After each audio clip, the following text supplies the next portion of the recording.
दोस्तों नमस्कार, स्वागत है आपका एक बार फिर से हिंदू सनातन धर्म में।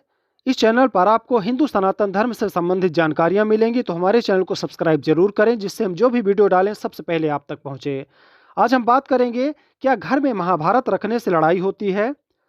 दोस्तों, बड़े बुजुर्गों से सुनते आए हैं कि महाभारत को घर में नहीं रखना चाहिए और ना ही इसका घर में पाठ करना चाहिए, क्योंकि इससे घर में लड़ाई झगड़े होते हैं।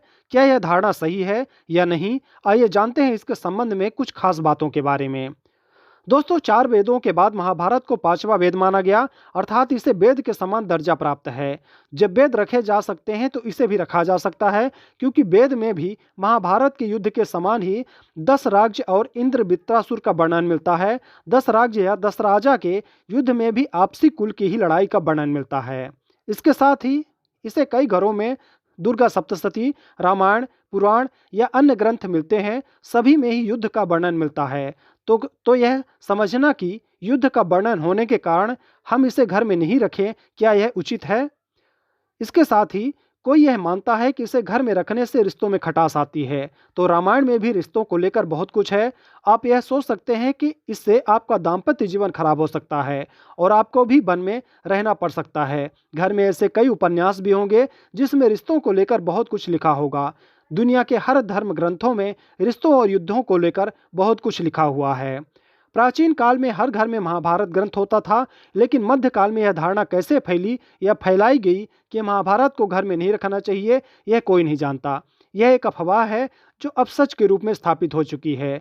गुलामी के काल में हिंदुओं को उनके धर्म ग्रंथों, भाषा और संस्कृति से काटने के लिए कई तरह के दुष्प्रचार हुए हैं। उनमें से एक यह भी है कि महाभारत को घर में नहीं रखना चाहिए और रामायण तो झूठ है।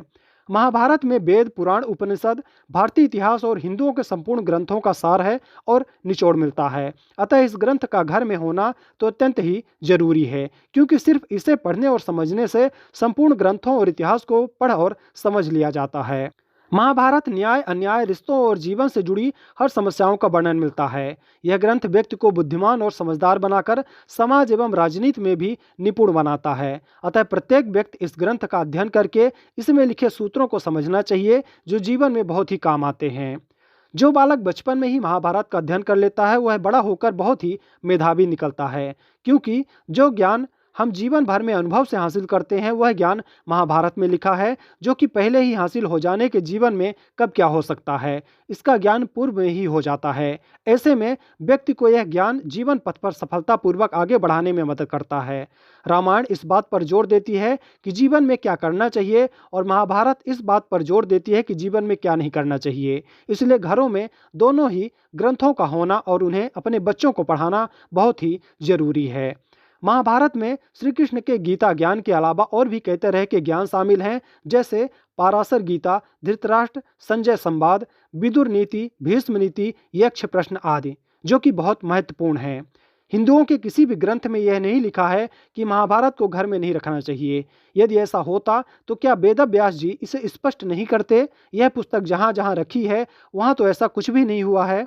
दरअसल यह एकमात्र ऐसा ग्रंथ है जो संपूर्ण हिंदू धर्म और उसके इतिहास का प्रतिनिधित्व करता है, और धर्म, नीति, ज्ञान, तर्क, राजनीति, मोक्ष, विद्या और संपूर्ण कलाओं का ज्ञान देकर धर्म स्थापना के सूत्र बताता है। कोई विधर्मी ही चाह कर सकता है कि यह ग्रंथ हिंदू नहीं पढ़ें और ना घरों में रखें, ताकि वह इस ज्ञान से धीरे धीरे करके कटता चला जाए और इस ज्ञान से वह पूरे जीवन भर अनभिज्ञ रहे।